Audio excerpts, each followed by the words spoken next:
Maravilloso que estén esta mañana aquí, me alegra verlos nuevamente.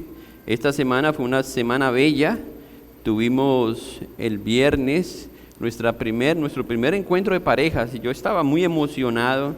No sé si era porque era la primera vez que enseñaba junto con mi esposa o qué, pero en verdad fue un tiempo muy especial. Y ayer tuvimos también la gran bendición de iniciar nuevamente con nuestro programa de estudios. Y yo pensaba cuando retomamos esta idea, está bien si tenemos 5 hermanos, yo voy a estar contento con un grupo de 5. Y había 23 personas en la clase ayer. Y yo dije, esto va a ser un reto, ¿sí? Pero así es el Señor, nuestro Dios nos sorprende, Él es maravilloso. Él, como dije, nos anhela, está buscándonos, está buscando la forma de edificar su iglesia, está buscando la forma de comunicarse con nosotros, está buscando la forma de seguir santificándonos. Es por eso que hacemos todo lo que hacemos, hermanos. Cuando hablamos de la agenda de la iglesia, esto no es por ocupar el tiempo de ustedes, sino por darle espacio, como si el tiempo no fuera de Dios, por darle espacio a Dios para que Él trabaje en nuestras vidas. Porque sabemos que hay tantas ocupaciones, tantas distracciones, pero cuando nos presentamos ante nuestro Dios, Él obra de forma que ni siquiera nosotros podemos imaginar, no podemos calcular eso. Así que usted puede estar aquí esta mañana y venir simplemente como un acompañante de alguien, pero si usted abre su corazón hoy, dispone a que Dios trabaje en su vida, se puede sorprender de lo que Dios hace esta mañana. Y no por quien está hablando aquí, porque finalmente yo solamente soy un instrumento, un barro. Pero Dios se glorifica a través de su palabra y por eso predicamos la palabra de Dios. Quiero invitarles nuevamente a que abran sus Biblias en la carta de Pablo a los Gálatas. No voy a preguntar quiénes no estuvieron la semana pasada, pero la semana pasada nosotros tuvimos la oportunidad de iniciar con una nueva serie. Una serie en la carta de Pablo a los Gálatas. Es una pequeña carta, como mencioné la semana pasada, cuando hicimos la introducción a ella, que quizás no pesa tanto como la carta de Pablo a los romanos, pero es una carta que tiene una punta aguda y puede penetrar lo más profundo del conocimiento, de la voluntad del hombre, porque hay un problema ahí en esta parte del mundo que Pablo llamaba Galacia, que se distinguía como el Asia, Turquía ahora. Y nosotros vemos ahí un grupo de hermanos que están luchando con unas verdades que en algún momento Pablo predicó con claridad, pero que están ahora entrando otros mensajes, hay mucha información que está llegando y está distorsionando lo que Pablo predicó en su momento. Entonces, como yo les mencioné la semana pasada, hay un lenguaje de Pablo aquí que no es el típico lenguaje de amor, de exhortación. Él está un poco airado al ver que hay falsos maestros y falsos creyentes, si se puede usar esa palabra. Hay personas que están distorsionando el evangelio y creen en algunas cosas, pero no han creído en el evangelio. Entonces, Pablo está aquí haciendo una serie de exhortaciones y desde el primer versículo nosotros vemos cómo Pablo se presenta.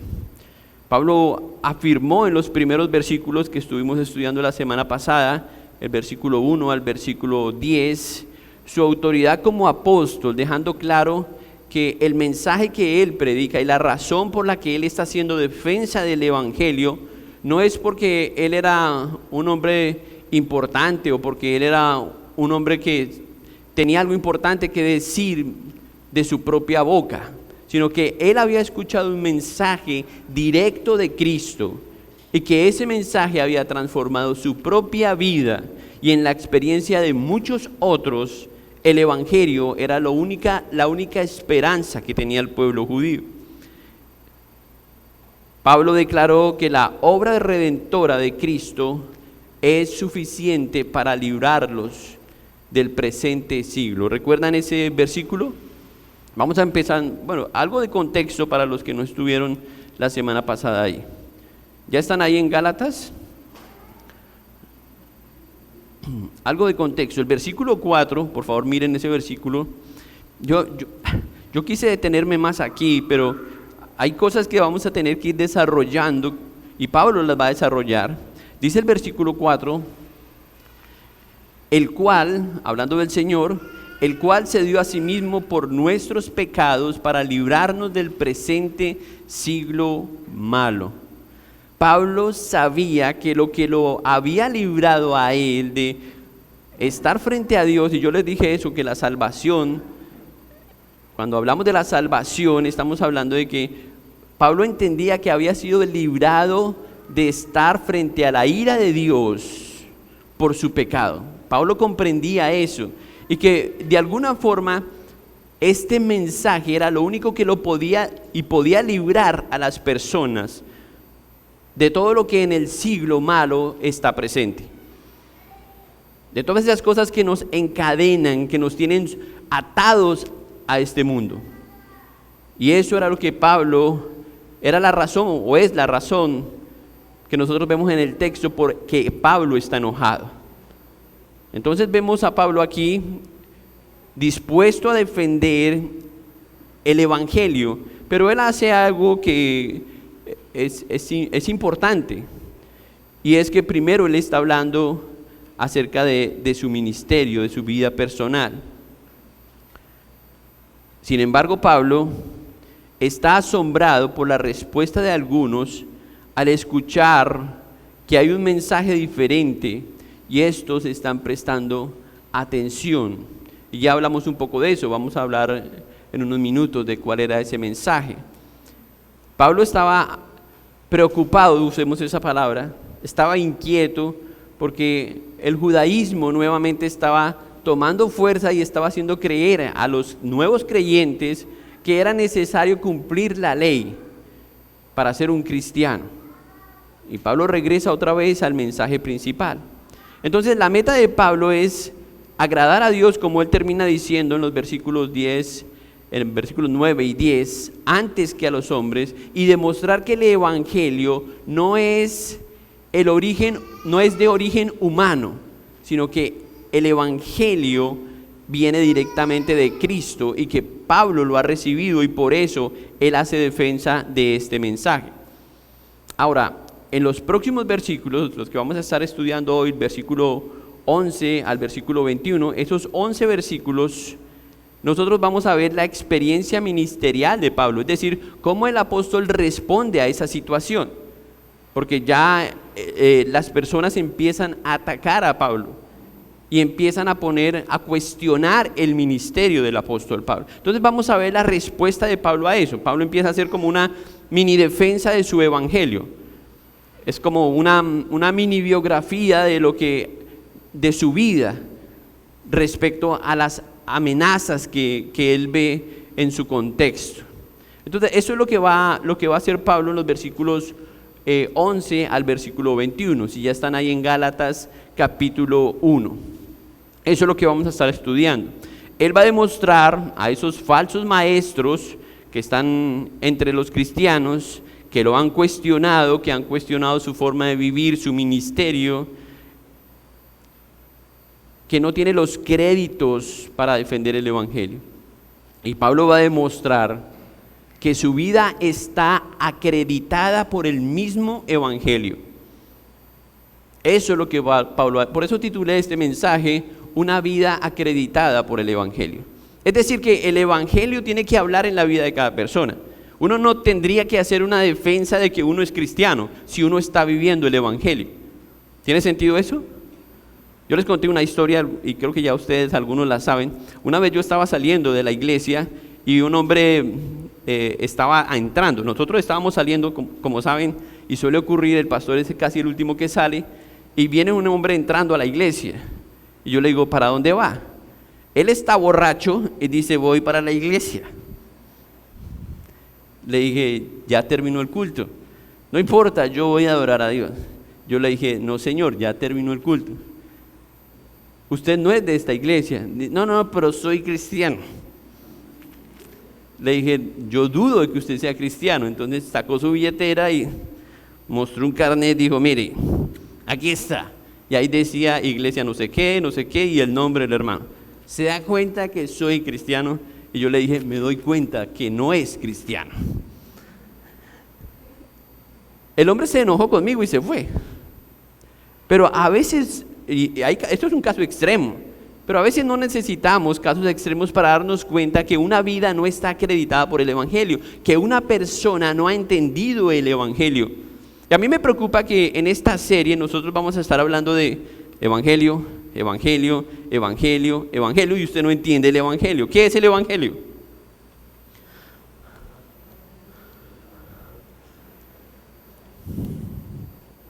Ajá. Ahí está. Y uno puede contestar esto de alguna manera, pero tenemos que entender que el Evangelio es la buena noticia de que somos pecadores sin esperanza hasta que Cristo interviene en nuestra vida para perdonar nuestros pecados y salvarnos, y que Él resucitó de la muerte para darnos vida eterna juntamente con Él. Es decir, que el Evangelio es la buena noticia de que estando perdidos podemos ser salvados y presentarnos ante Dios por su gracia y su misericordia cuando creemos en Cristo. 5 cosas claves del Evangelio. Cristo murió por mis pecados y resucitó. ¿Sí? Es la vida de Cristo, su vida, su muerte y su resurrección. Eso es el Evangelio. Primera a los Corintios capítulo 15, versículo 1 al 5. Ahí está la síntesis de lo que es el Evangelio. Pero hay muchas personas que creen que el Evangelio es una religión.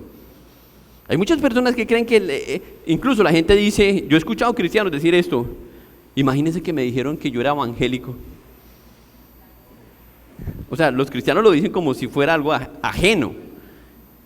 Lo que no saben es que todo el que cree en el Evangelio es evangélico.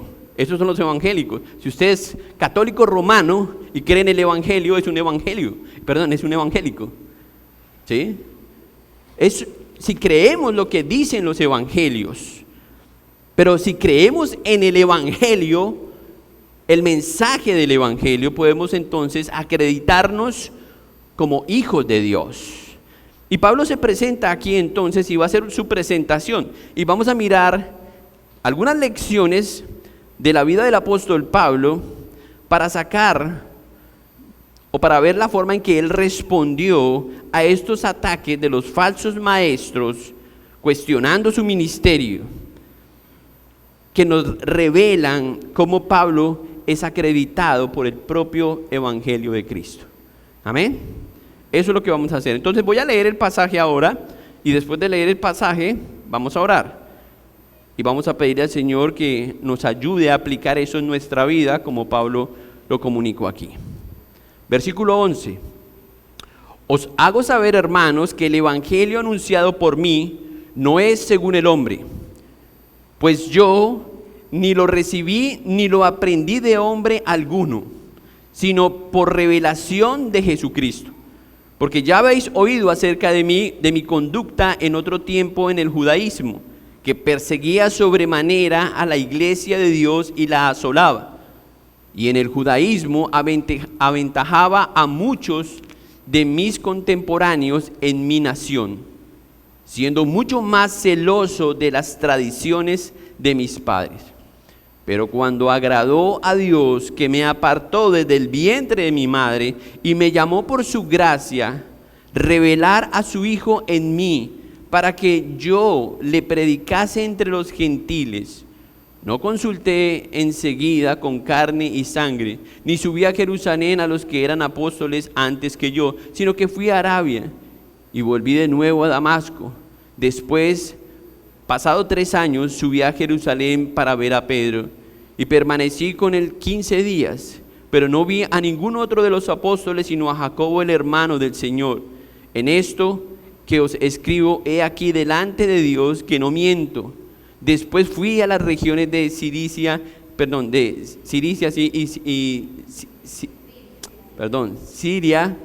y Cilicia.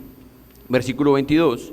Y no era conocido de vista a las iglesias de Judea que eran en Cristo. Solamente oían decir: aquel que en otro tiempo nos perseguía, ahora predica la fe que en otro tiempo asolaba. ¿Y qué hacían? y glorificaban a Dios en mí.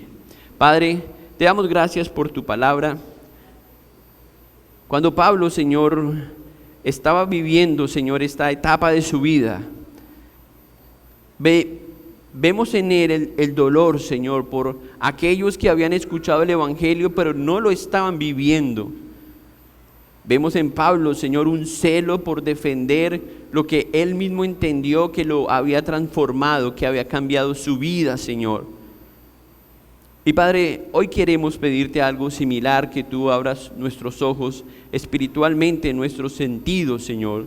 Y si hay alguien aquí en este auditorio, Señor, que tiene cegado su entendimiento, que tú quites las vendas de sus ojos para que Cristo sea revelado a esa persona, que esa persona esta mañana tenga un encuentro contigo y pueda entender quién eres tú, lo que tu Hijo Cristo hizo en la cruz por él, para que él pueda ser presentado delante de ti y esta oración pueda ser escuchada. Gracias, Señor, por tu palabra. Por favor, háblanos. Que tu Espíritu Santo hoy trabaje en nuestras vidas, Señor. Edifícanos con ella, Señor. Santifícanos con ella. Ayúdanos a entenderla y aplicarla, Señor, al salir de este lugar. Te pedimos todo esto, Señor, por los méritos de tu Hijo Cristo, por lo que Él hizo y por el amor que le tienes a Cristo. Pedimos que respondas a esta petición. En su nombre, en Jesús oramos. Amén. Muy bien. Entonces vamos a ver esa vida acreditada de Pablo.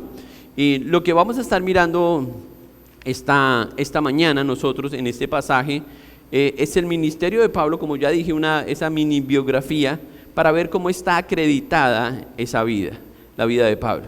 Y quiero que leamos nuevamente solamente los versículos 11 y 12 para mirar la primera cosa que notamos en el apóstol Pablo. Dice: mas os hago saber, hermanos, que el evangelio anunciado por mí no es según hombre, pues yo ni lo recibí ni lo aprendí de hombre alguno, sino por revelación de Cristo.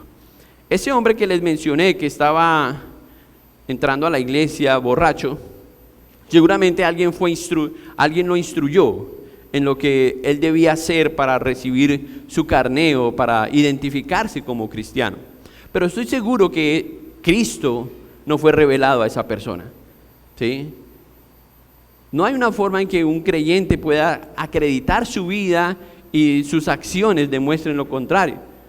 Juan decía esto cuando hablaba acerca de los no creyentes. Él decía: vosotros sois de vuestro padre el diablo, porque los deseos de vuestro padre queréis hacer.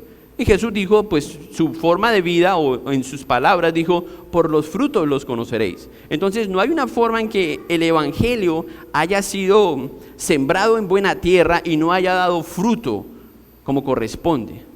Y ahí hay una cosa que nos tiene que preocupar, ¿sí? En cierta forma, porque si no hay una concordancia entre haber recibido el evangelio y haber entendido lo que Cristo hizo y la forma en que vivimos, entonces hay una ruptura en eso.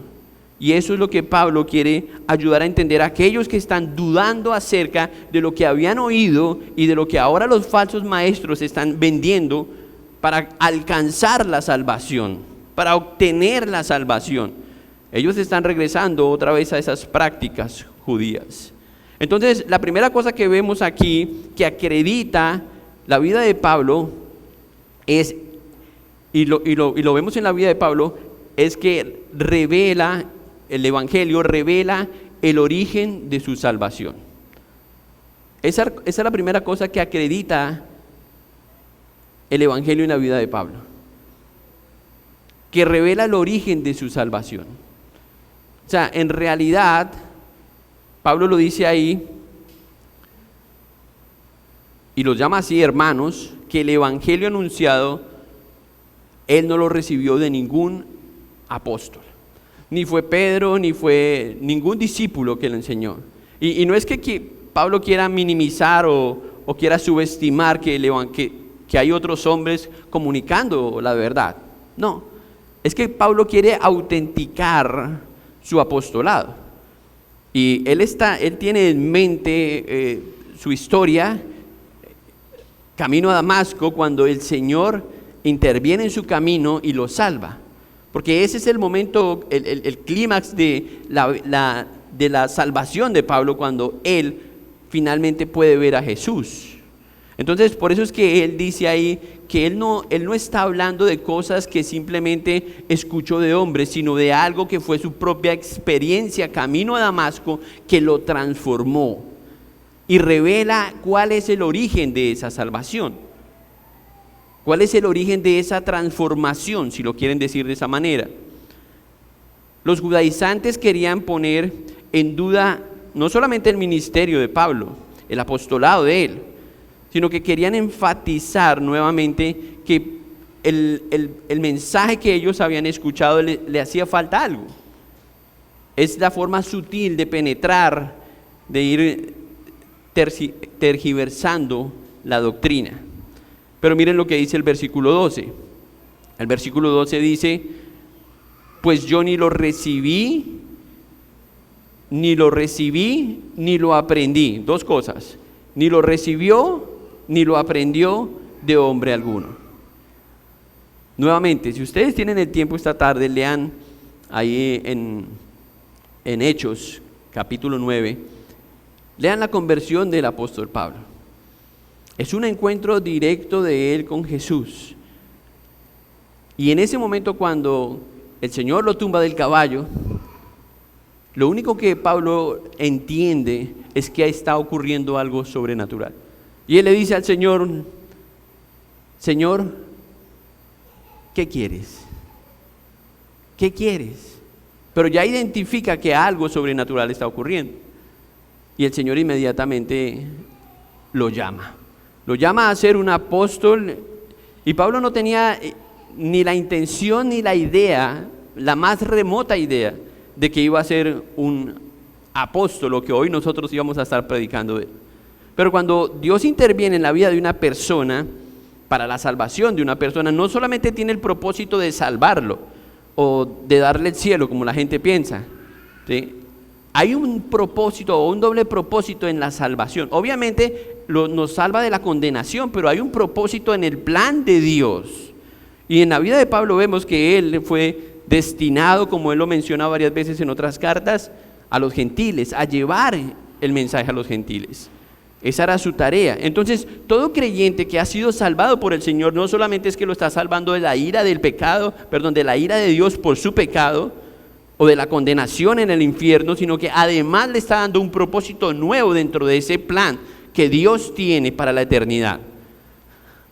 A propósito, ¿sabe cuál es el propósito suyo dentro del plan de Dios? ¿Por qué Dios te salvó, te eligió a ti, no a otra persona? Es una buena pregunta y tenemos que trabajar en ello para entender la razón, cuál es el propósito. Saber que el evangelio proviene de Dios y no de los hombres debe afectar nuestra fe, debe afectar nuestra obediencia y debe afectar nuestro testimonio. Porque si solamente estamos pensando en algo que creímos de alguien, pero en realidad no hay un encuentro con Cristo, eso va a ser de poca duración, ¿sí? Y es por eso que la gente entra y sale de las iglesias, porque la gente simpatiza con lo que la gente dice. Hay cosas que ustedes saben, se ponen de moda, ¿sí? Y en algún momento se puso de moda ser cristiano, evangélico, ir a la iglesia, cantar, ¿sí? Y a algunos les sirvió como excusa, pero en realidad es porque no han escuchado el evangelio, y ese evangelio, esa noticia no ha transformado sus vidas, y por eso siguen buscando otra iglesia, están buscando esa experiencia, pero en realidad es un asunto de creer lo que Cristo ha dicho. Y claro, cada encuentro que Jesús tuvo con cada persona es algo personal, es algo individual. O sea, no a todos los tumbó del caballo, ¿sí? Pero cada persona, cuando Jesús tiene un encuentro con cada individuo y entiende el propósito, esas personas es transformada. Y ustedes pueden ver en los evangelios, la samaritana, ustedes pueden ver el ciego, pueden ver, bueno, cada persona. Lo increíble de esto es que muchas personas se acercaron a Jesús, vieron sus milagros, vieron sus obras, pero no creyeron en la razón por la que Él había venido. Porque algunos pensaron que simplemente era un asunto de que Él había venido a sanarlos. Y Jesús sanó a muchas personas que no fueron salvadas.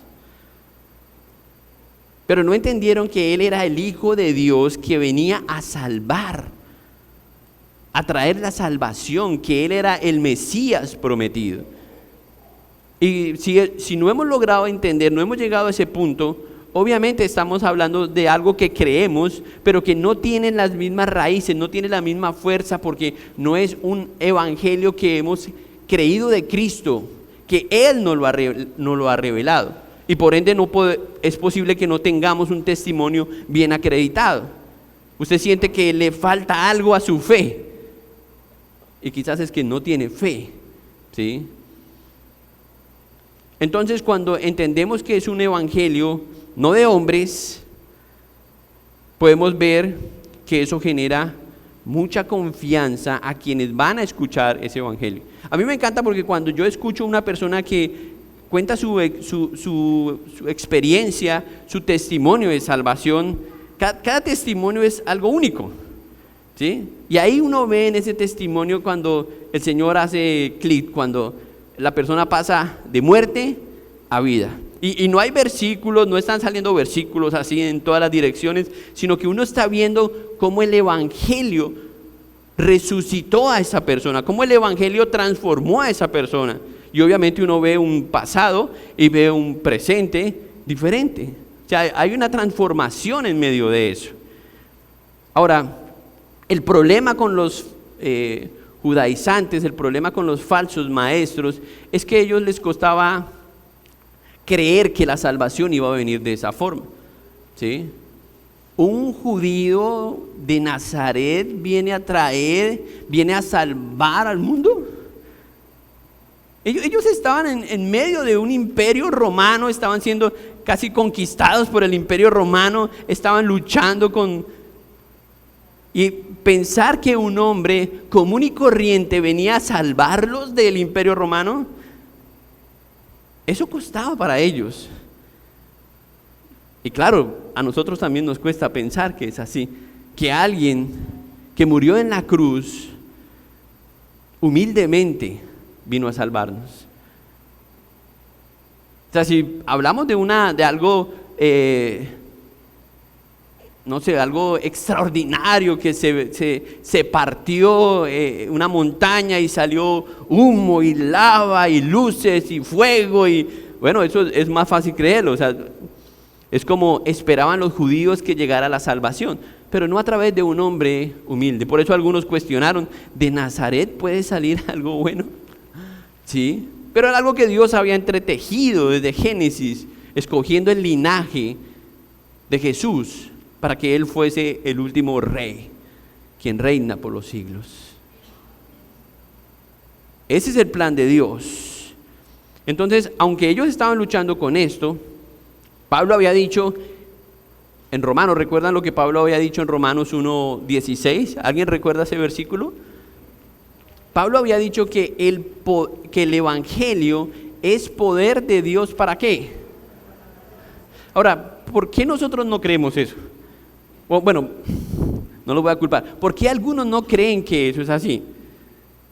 Que el evangelio es suficiente para salvar a una persona. Estamos esperando la transformación de personas.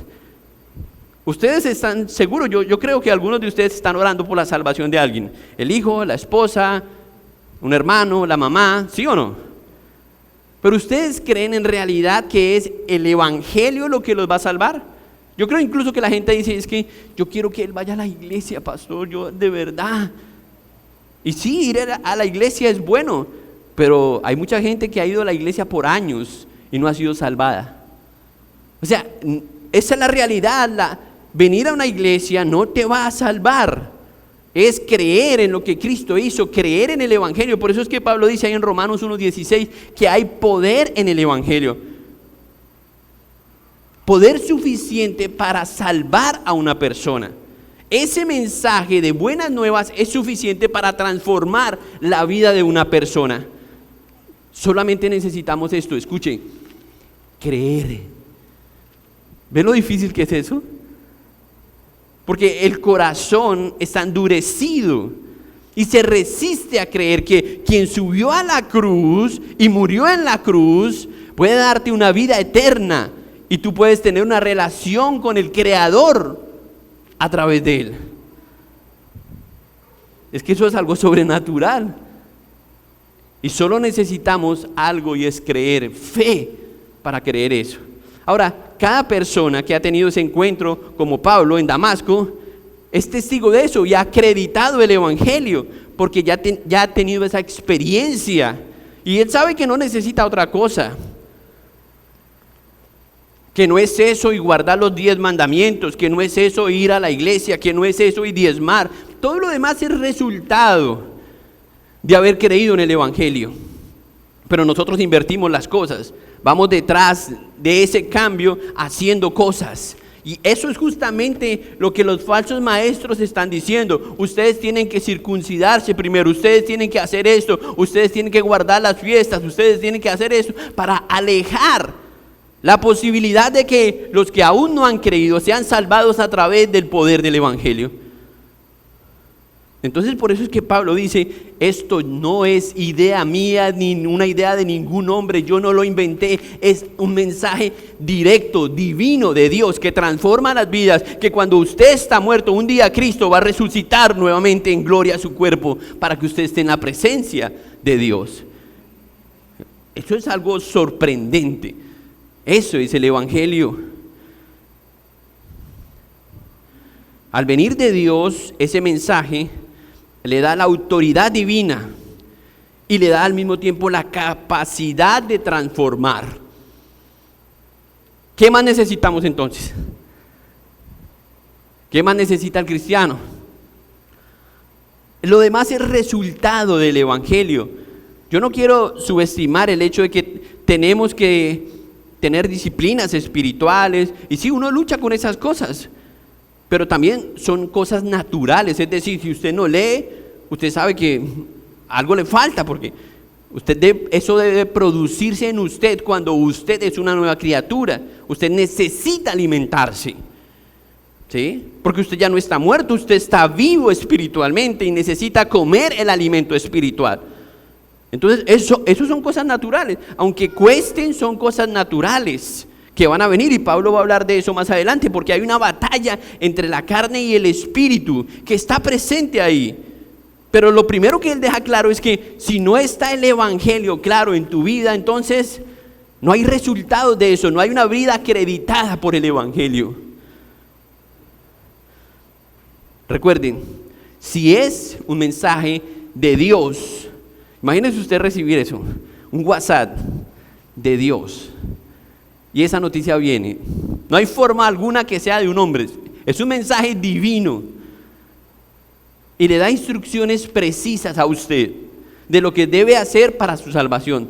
Eso es el Evangelio. El mensaje que usted recibiría en su WhatsApp de Dios es el Evangelio. Crea en el Evangelio, crea en Cristo. Lo que Él hizo es suficiente para la transformación de su vida, de la vida de sus hijos, para transformar su hogar. Y es que no es un mensaje que solamente nos salva, sino nos mantiene a salvo, nos mantiene vivos para su gloria. Pero cuando dejamos de creer que, bueno, sí, como ya tenemos la salvación, entonces, no. La autoridad está puesta en ese mensaje. Lo segundo que pasa cuando creemos que es un mensaje de Dios y no de los hombres, es que afecta nuestra voluntad. Por eso es que Pablo decía, o Pedro dijo estas palabras, cuando le cohibieron de predicar el Evangelio ahí en Hechos. Es necesario obedecer a Dios antes que a los hombres. Y ellos no hicieron caso. ¿Recuerdan eso después de la predicación? Los encerraron y volvieron y los sacaron y los iban a acusar, los iban a matar. Volvieron y los amenazaron. Y las mismas palabras de Pedro diciendo, juzguen ustedes si es necesario obedecer a los hombres antes que a Dios. Pablo, Pedro, Juan, Jacobo, Andrés, todos ellos tuvieron claro eso y lo aprendieron por el camino, que este mensaje valía la pena morir por el Evangelio. ¿Eso los asusta? Morir por el Evangelio. Y no estamos hablando de terminar con nuestras vidas, es morir a todo lo que en este mundo queremos entregarnos para vivir para Cristo. En otra forma de decirlo, lo que Él quiere es que vivamos para Él, que estemos muertos para el mundo. Eso es lo que quiere decir. Y si ese evangelio es auténtico, es la forma en que debemos estar viviendo. Lo tercero de lo que debemos estar seguros, si es un mensaje divino, que ese es el origen del evangelio que Pablo había creído, es que nosotros podemos tener esa misma esperanza que Pablo tuvo. Esa misma esperanza de Pablo la podemos tener nosotros. ¿Recuerdan la canción que cantamos ahorita hace unos minutos? El poder de la cruz. Cuando tú ves tu nombre en la cruz, cuando ves tus pecados pagados en la cruz, cuando tú entiendes que, como Pablo dijo, con Cristo estoy juntamente crucificado. Cuando tú entiendes eso, entonces eso garantiza nuevamente. Eso es una parte de la acreditación del evangelio en tu vida. Leamos el versículo 13 al versículo 15.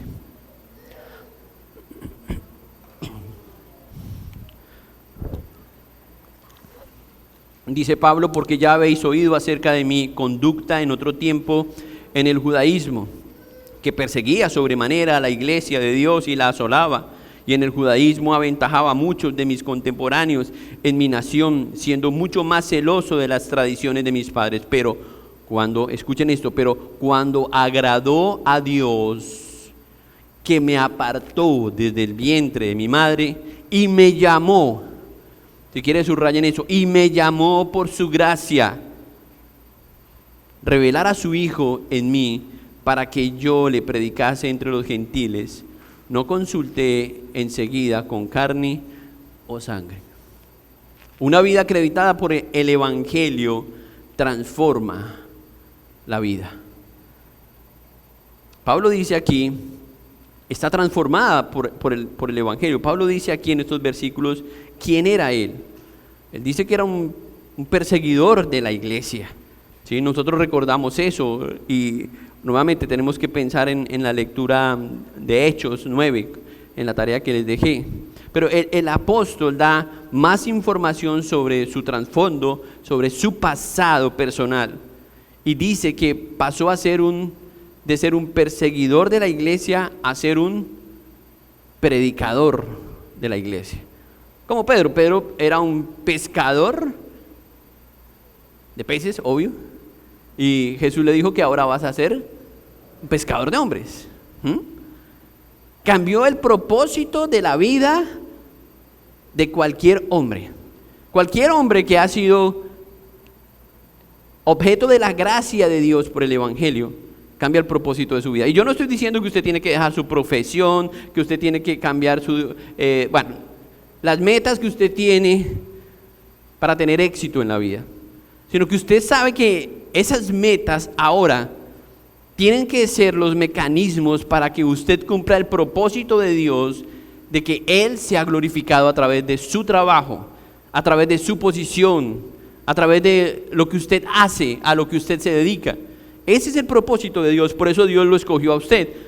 Aquí hay doctores, aquí hay ingenieros, aquí hay arquitectos, mecánicos, y Dios misteriosamente y divinamente ha escogido a cada uno de ustedes, porque alrededor suyo Él tiene un plan para esas personas también.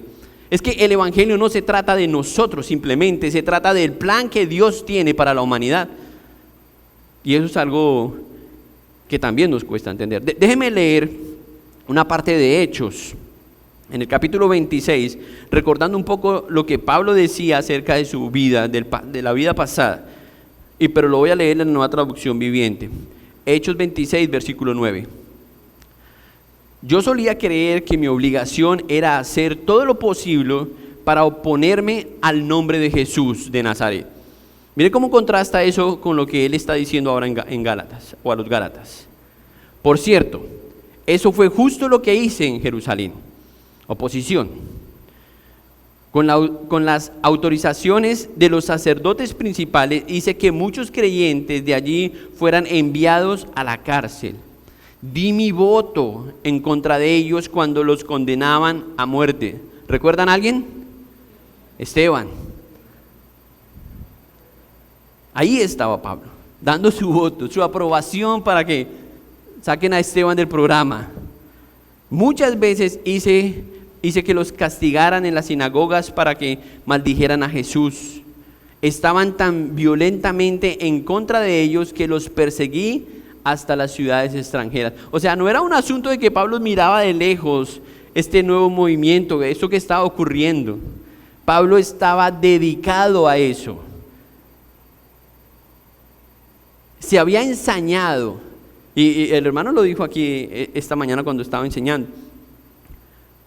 Así como Dios puede hacer que una persona que aparentemente ha creído en el evangelio y se sienta por años en una iglesia, después se vuelve en un ateo, también tenemos el otro caso de ateos que se han convertido a Cristo cuando entienden el evangelio. Porque si bien es cierto que está endurecido su corazón por las mentiras que ha creído o lo enojado que está con Dios por sus propios temores y no puede descansar por la confianza que demanda el evangelio en Cristo, si Dios ha dispuesto que sea salvo, es un asunto de tiempo que caigas del caballo. ¿Sí?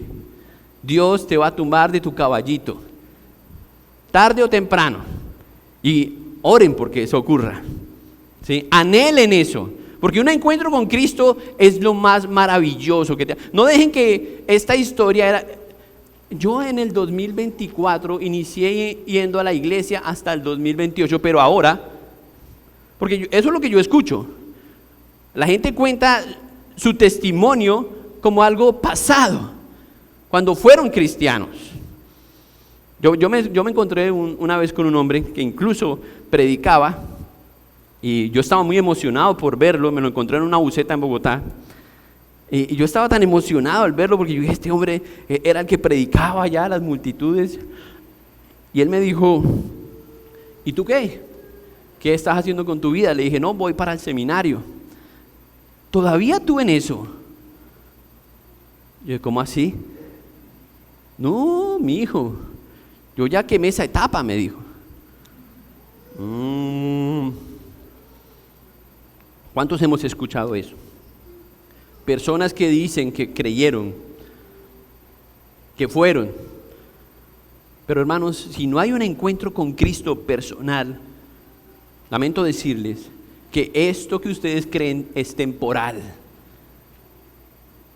Nada se puede sostener para la gloria de Cristo, sin que Él intervenga, sin que usted tenga ese encuentro personal con Jesús. Por eso les digo, añoren que el Señor los tumbe del caballo. Pero déjenme seguir leyendo lo que Él dice acá. Versículo 11, muchas veces hice que los castigaran en las sinagogas para que maldijeran a Jesús. Estaban tan violentos en contra de ellos que los perseguía hasta las ciudades extranjeras. Cierto día, ahí dice Pablo, cierto día yo me dirigí a Damasco para cumplir esa misión.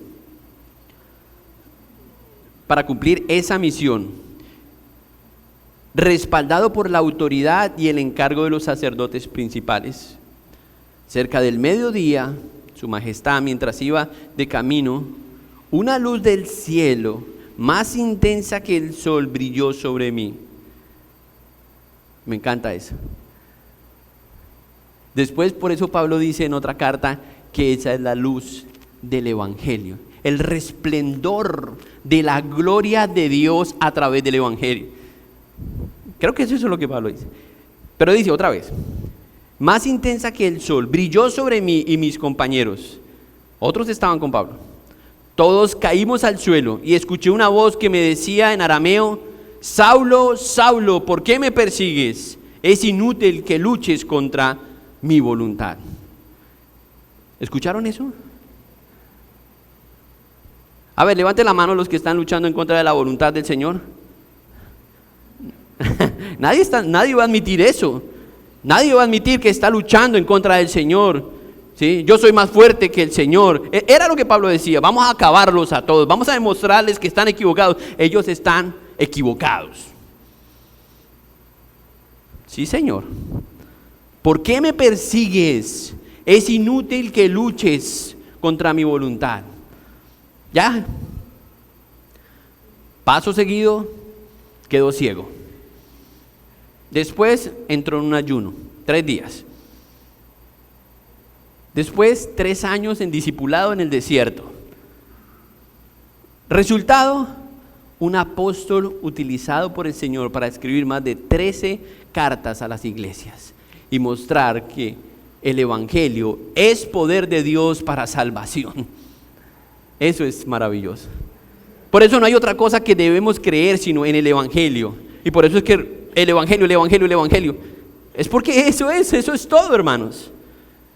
De eso se trata la vida cristiana. Pero miren, regresemos al pasaje ahí en Gálatas. Dice el pasaje, pero cuando agradó, y yo subrayé eso, por eso quería compartirlo, pero cuando agradó a Dios, es obvio que Dios no vio nada bueno en Pablo. Todo lo contrario, asesino, perseguidor de la iglesia, traidor. Eso es lo que el Señor necesita ver en nosotros para que seamos objetos de la gracia de Dios. Es decir, en palabras de Jesús, Jesús no vino a salvar a los sanos. Él no vino a sanar a los sanos, Él vino por los enfermos, por los traidores, por los Judas. Él vino por los ateos. Y si tú eres ateo, bienvenido. Dios quiere entregarte la salvación. No por los que dicen que no necesitan a Cristo y ya tienen claro todo. No. Por los que están peleando contra Dios, por los que dicen, no, yo no necesito la fe para vivir en este mundo. Si le agrada a Dios darte la salvación, alábalo por eso. Glorifica al Señor por eso. Y si no ha pasado, como les dije, oren por eso. Y sigamos orando por otros, para que el Señor los tumbe del caballo.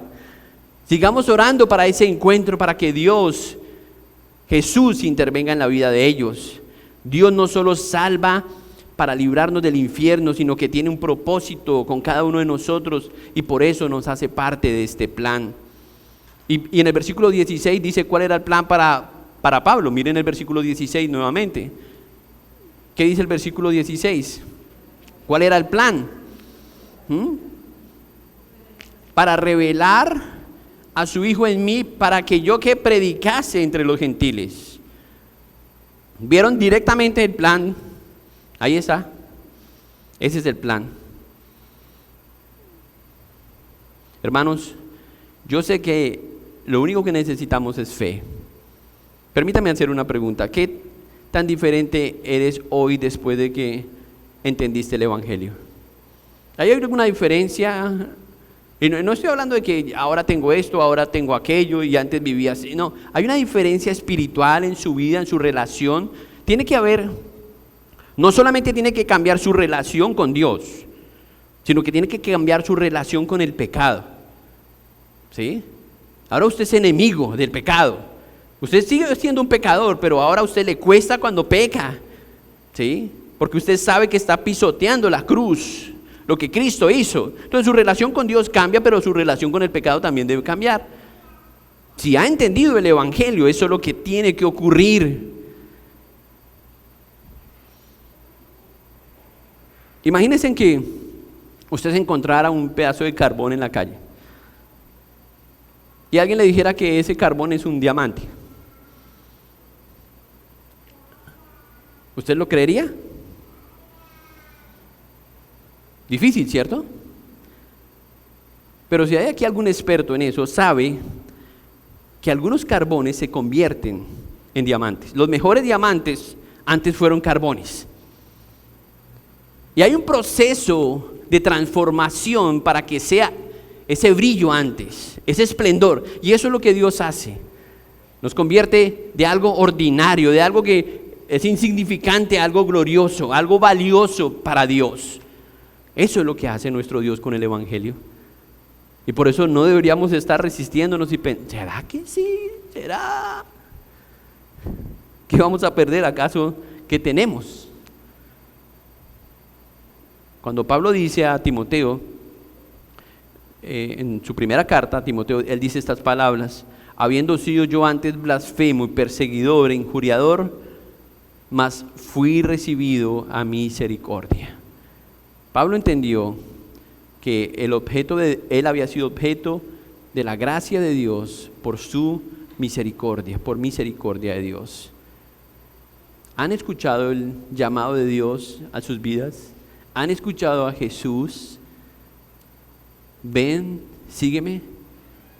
Deja lo que estás haciendo y sígueme. Vive para mí. ¿Han escuchado a Cristo? Yo no les estoy preguntando que si han escuchado a Miguel Núñez, a John MacArthur, al pastor de su iglesia. No. ¿Han escuchado a Jesús? ¿A Jesús de Nazaret? Porque eso es lo que va a transformar el carbón en diamante.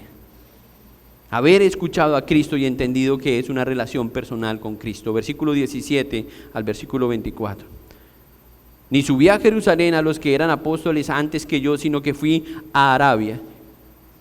Y volví de nuevo a Damasco. Después, pasados 3 años, subí a Jerusalén para ver a Pedro y permanecí con él 15 días. Pero no vi a ningún otro de los apóstoles, sino a Jacobo, el hermano del Señor.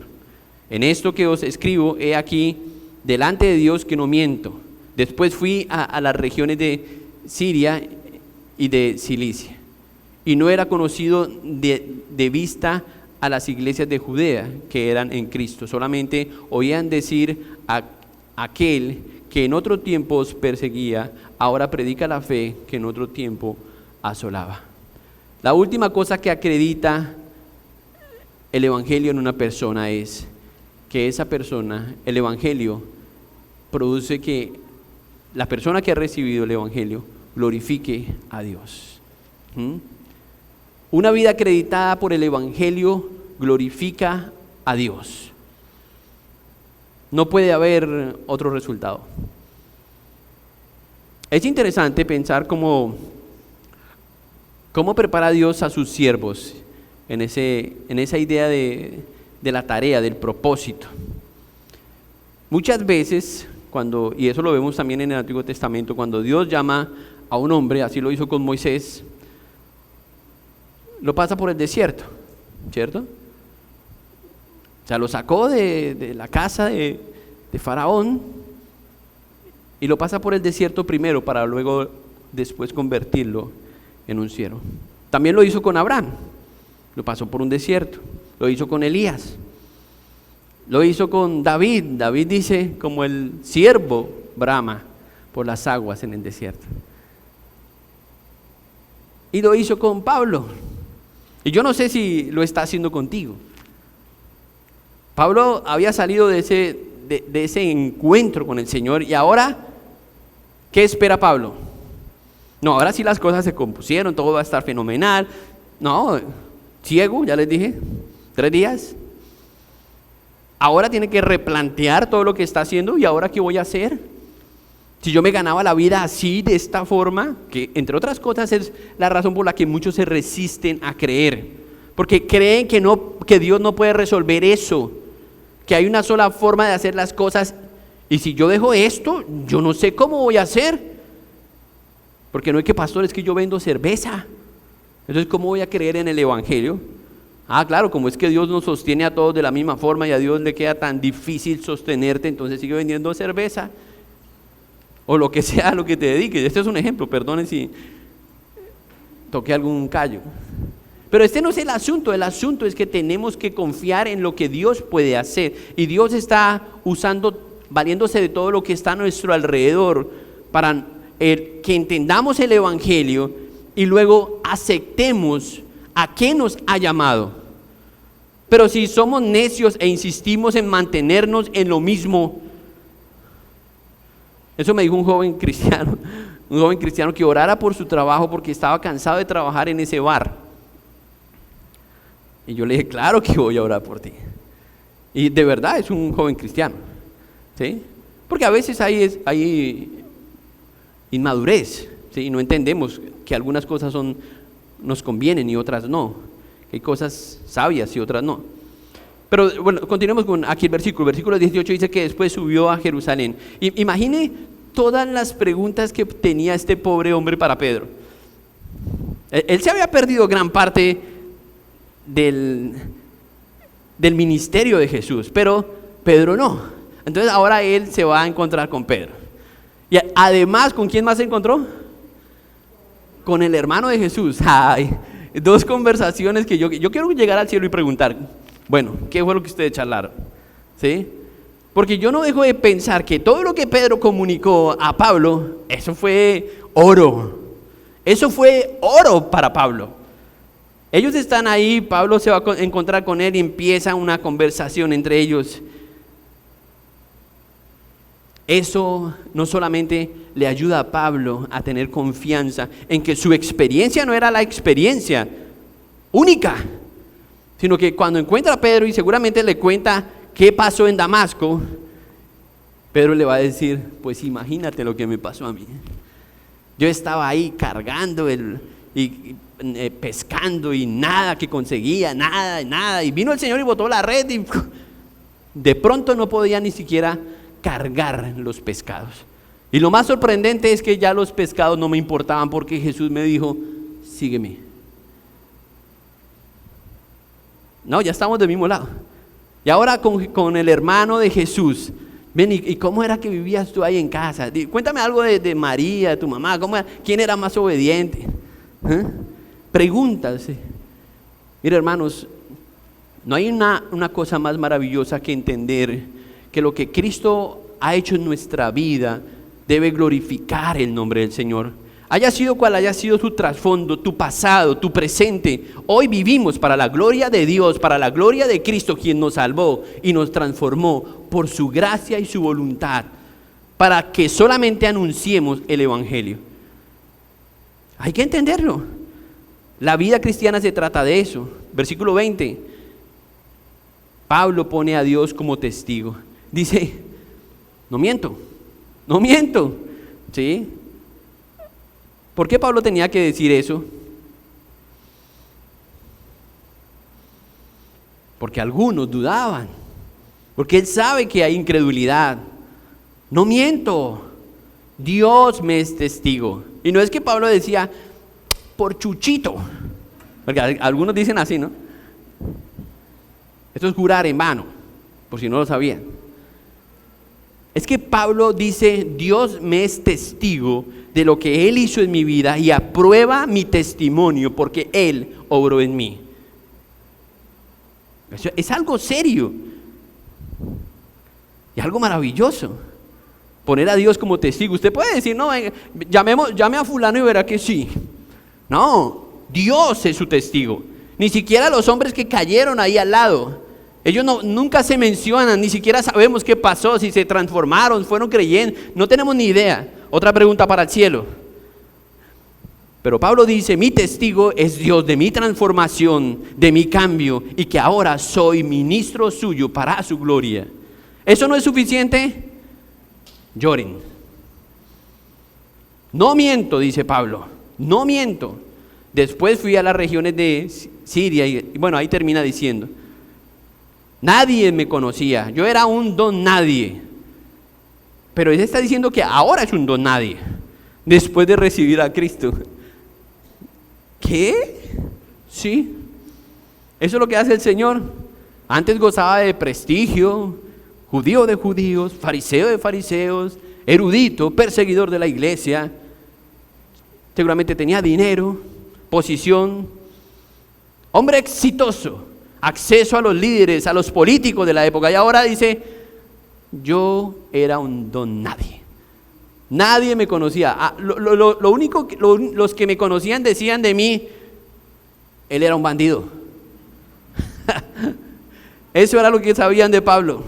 Él era un bandido. Ahora predica la fe. Ahora predica la fe. Y dice, y glorificaban a Dios. ¿Quiénes? ¿Quiénes glorificaban a Dios?